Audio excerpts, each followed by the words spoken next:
Abroad Pod.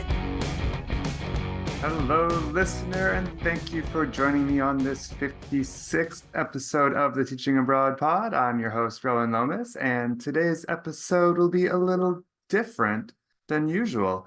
As we approach the end of the school year here in North America, it's time for a little bit of reflection. So instead of our usual guest interview, today we'll be looking back on some of the best, funniest, and most amazing moments from the history of this humble podcast. But first, a word from our sponsor. With Oxford Seminars, starting your new career teaching ESL couldn't be easier. Oxford Seminars has trained more than 70,000 teachers over the past 30 years, and you could be next.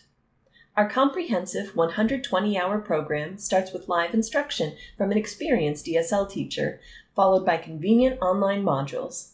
If your goal is to relocate overseas or even teach from the comfort of your own home, Oxford Seminars' renowned lifetime job placement service will get you where you want to be. Right now, you can get $50 off your Oxford Seminars TESOL TESOL TEFL course price when paying in full by calling 1-888-225-2480 and giving the code TEACHINGABROADPOD. Visit oxfordseminars.com today to find out more. We just have to ask, what's your favorite memory of being on set? Okay, couple of those. First, I worked on a movie called Angel Eyes, a feature film with Jennifer Lopez, and my job was video playback coordinator. So I got to sit with Jennifer Lopez every day for 2 months, and basically nobody wanted video playback on that film because the director and the cinematographer were very old school. They're very confident. It was a great show. But the person who did want playback was Jennifer Lopez because she was very worried about her acting. So I got to sit with her every day and watch her performances, and she would critique her work, and she was very self-critical and very hardworking. So, and I got to meet her mom too, who was an amazing woman. The highlights for you in terms of food and drink, what would you suggest anyone going to visit or live in China should try at least once? I would just say be open to try anything. It's surprising what meals come out. I was in a rural community once. They gave us donkey meat, which was a choice, but there is it's a touristy thing. They'll have stands that sell bugs and stuff. You know, if you're with a Chinese colleague and they say, "Oh, we should do this," 9 times out of 10, they're just pulling your leg because they just want to say, I made the foreigner eat something funny. So you didn't eat scorpion or anything? I did not. I had a friend who did, and they said it's just very crunchy. Were you just like, let's just go for it? Like, I have nothing to lose? Or were you like, I'm going to get the gold the whole time? To be honest, from the minute that we found out we were going, I was going to win the gold. Okay. Like, there was nothing about it. Like, I didn't even sleep for the whole entire summer, basically leading up to Nagano. I would think about it and my heart rate would go right up. Like, if I just thought about it, my heart rate would go up. Just intense and anxiety, just thinking about it in July. Oh my God, I'm going to the Olympics. I can't believe it. Like, as a ski racer, I gave that dream up, right? When I was 15. To realize the opportunity to go to the Olympics was just outstanding. So it was. What about sights to see? What are some of the must-see hotspots for travelers to Indonesia and Spain? Indonesia, a waterfall called Tumpaksewu. It's not even really just one waterfall. It's actually like millions of waterfalls all around in this like big kind of cavern. So you actually get to hike down it. You're on the side, but you are hiking basically in a waterfall. And then you get to go and see some caves on the other side, which also have some waterfalls flowing through them and down. And they've actually set up this area that has like a pool. So you can even choose to swim if you want to in this natural waterfall type area. Sounds amazing. Drink responsibly, but enjoy your space and things, but drink responsibly, of course. Not before or during the school day, probably. That would be good. Yes, absolutely. Yes, but actually, funny fact: a lot of the schools have bottles of red wine on the teacher's table for lunch, you see. So there's always a conversation that we have to have with everybody and say, look, this is their culture, is a very different identity towards alcohol. Their attitude toward alcohol is very different, you see. So don't get caught up in it in a way. But yeah, it's quite normal for a glass of red wine at lunchtime. In moderation, then. Absolutely, it's to be enjoyed. So I'm just wondering, why did you choose to go teach in Taiwan in the first place? Well, there were a few reasons, a couple general reasons and a couple personal reasons. In general, I was thinking between South Korea, Japan, or Taiwan. South Korea, my parents didn't want me to go because of the tensions between North Korea and South Korea. But and then another thing was for Asia and for the world, Taiwan is a very nice place to be for gay people. In 2019, the year that I came here, they legalized same-sex marriage, and people are just pretty darn chill with LGBT people. So that was a more personal reason for why I came here. Did you find it easy or difficult to make friends and build a social group in Korea? That's a really good question. And it really depends on where you are, I think, or how willing you are to go out. So if you're an introvert, it might take a little bit of inner muscle strength. So that sounds amazing. Now, I haven't traveled very much myself, but I would like to. So what advice would you give me? So I have some sort of like, I will call it spiritual advice and then practical advice. So obviously, wherever you go with an open mind and don't just focus on the touristy areas. Obviously, there's a reason those places are popular. If you're in Cambodia and you don't go to Angkor Wat, you've really missed out on something. Same as if you go to Italy and you don't go to Rome, but try to find some smaller communities, a little bit less traveled areas, maybe find a hostel you can stay at and do that, go to the markets and just kind of immerse yourself in the culture and country. The practical advice for about 2 to 3 weeks before you go anywhere, load up on probiotics. Start taking probiotics, and that will help you deal with gastrointestinal distress that is fairly common wherever you go. Yeah, and try the food. That way you've preloaded your body with some healthy bacteria to help you out, and that way you might be more adventurous to try some of the street food and all the cuisines and stuff. I love watching Anthony Bourdain's show about traveling and eating. Like my favorite thing of going to new countries is to try the food. And then they also have Miyajima and Okunoshima. It used to be like a gas producing factory in the war. And now you can go see all the old buildings, and it's an entire island filled with wild rabbits. Sounds Yeah, I'm amazing. not kidding. Right now, the population is like 1,000. So you just go, and there are just 1,000 little bunnies who have no natural predators. So they're not afraid of you. And they just like charge you because you can buy like food and like feed them all. Like a giant rabbit petting zoo? Yes, it's so cool. But be careful, because I made the mistake. I made like a sandwich because there's not really anywhere to eat on the island, so you have to bring food. And I was sitting down to eat my sandwich, and a bunny stole my sandwich. Oh no. It was so sad. So apart from the flight delays, any positive sights seen from your trip? For sure. The first site we went to see in Panama City was the Biomuseo, which is this beautiful Frank Gehry designed building with his trademark style, whereby elements of the design appear to be fragmented with flowing lines and blobist modular parts. So that is really quite a sight to behold, sitting along a coastal causeway on the Pacific coast. So you mentioned this was a Frank Gehry designed building. So could you tell us a little bit more, or why that was important to you? To be honest, I probably wanted to see it as much for the architecture as for the exhibits. Him being from Toronto originally and famous for the Art Gallery of Ontario building, there's this kind of sense of pride in seeing his work around the world. And as he's an American, I'm sure our listeners in the US can be proud to call him their own as well, considering his very famous work, such as the Guggenheim in Bilbao, Spain. Interestingly, one of the front desk staff at our hotel said he chose to do the Biomuseo probably because his wife is Panamanian. So it seems there are a few countries that have a bit of pride in their connection to this very celebrated modern architect. It sounds like you've had some interesting adventures and maybe a few misadventures or incidents that have occurred so far. Anything stand out in your memory? Well, for one, when it comes to like, let's say the planning, when it comes to Spain, after doing some research, I decided I didn't want to go to like the bigger cities. I kind of wanted to experience like being amongst the locals and just kind of like, you know, taking the different cultures and struggle with the language for as much as I could and stuff like that. So in my head, I booked Alicante, Spain. Mm-hmm. But when I got there, was looking very much like countryside, and I was just like, okay. I thought I would get a mix of country and city, and everybody in that area must have been maybe 60 and over. It was kind of like a retirement area, so the vibe was definitely different. But every time I walked out of my house, I could see the beach. I could see it from my balcony. Like I was literally like a 3-minute walking distance from the beach.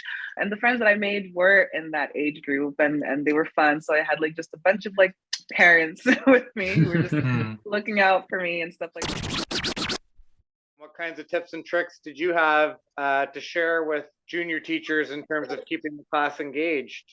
So what I do is I say class, and they say yes, yes. Eyes on me. They say eyes on you. Stuff that I can say and they can repeat. I say to infinity, and they say and beyond, and they do a dab.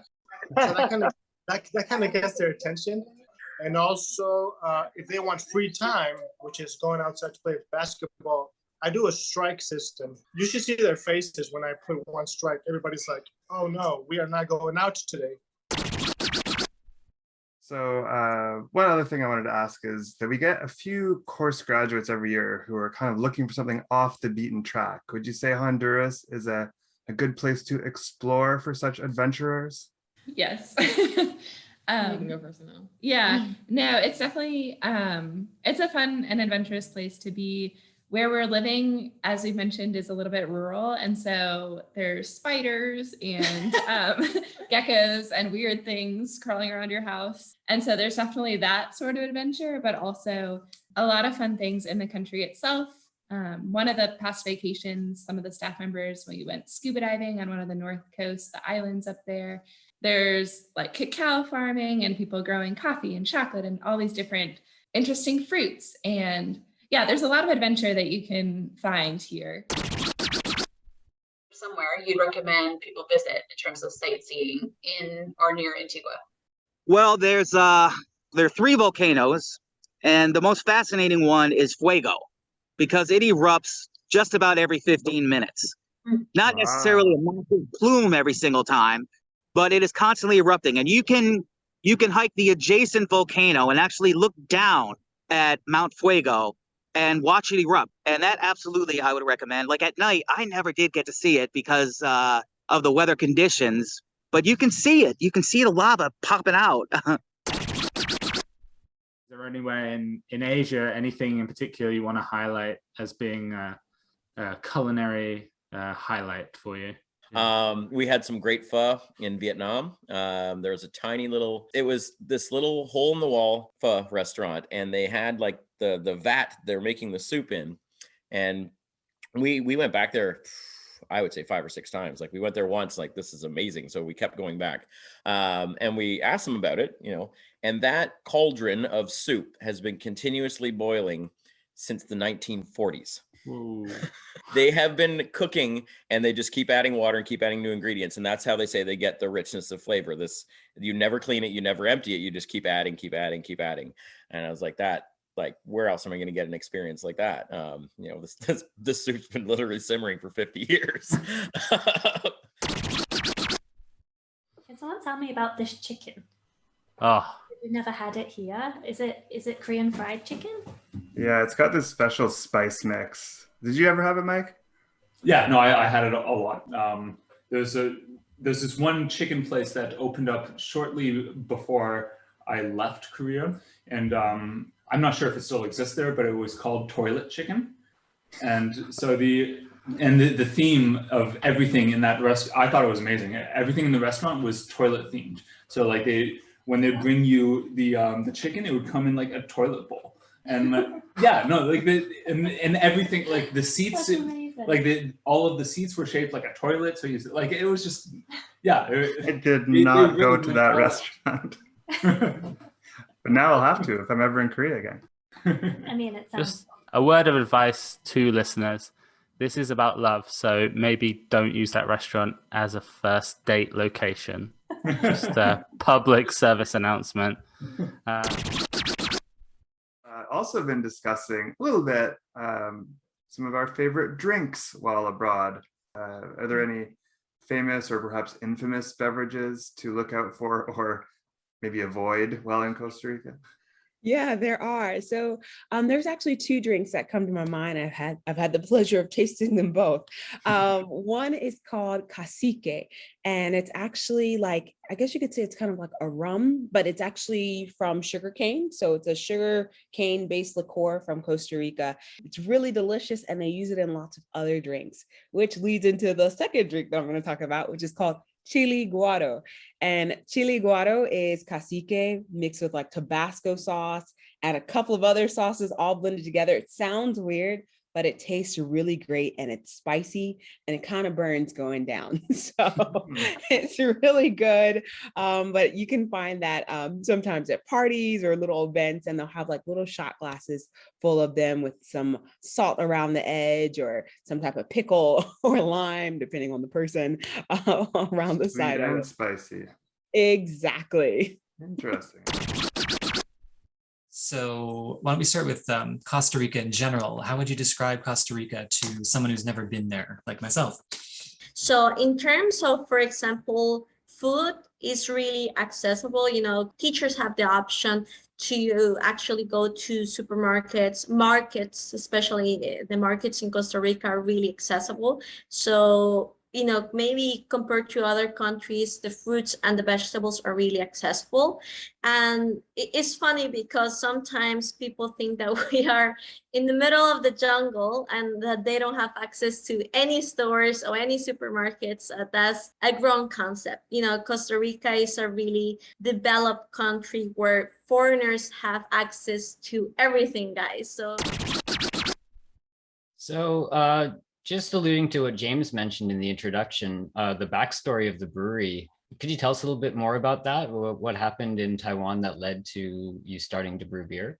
How it goes is I met some new friends, some people who were sort of new in town, and they had some brewing experience. And it just so happened to simultaneously line up with the, there was this unfortunate accident that happened in the city that we lived in, where there was a very popular bar had caught fire because of some fire dancers and stuff like that, and there was a couple of one or two people who had died in that fire, and one of them happened to be related to the mayor. So the mayor kind of like, he wanted to turn the city into a dry city, basically. So they were going around with the police and everything, and like basically shutting down any kind of like bar type place that they could find. And yeah, and so that was just it so happened that it was simultaneously happening at the same time, kind of thing. But these guys that I met decided that they were going to open up kind of like try to start up like a brewers guild kind of thing. So we rented out a space above a dumpling shop in the middle of a busy night market type thing.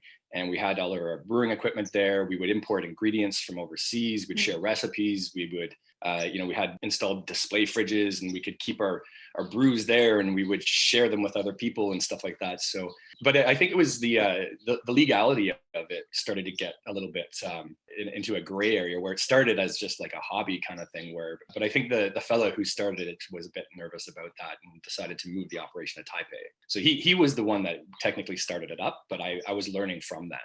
And it came time that I was feeling like it was coming time for me to leave Taiwan, and I moved back to Canada at some point, and didn't realize that because I had 12 years experience teaching science basically, but coming back to Canada, I didn't have my teacher's degree and I didn't have my teachable. You know, I was sitting there looking at 8 years of having to put in to still continue being a teacher, and I was like, well, there's no way that's happening. So that was difficult. But then I had this brewing experience, so I was like, well, let's take a crack at it. Let's see what happens. And I literally just started rolling with it, and before you know it, it's just like the snowball starts running down that hill, and now I own this craft brewery.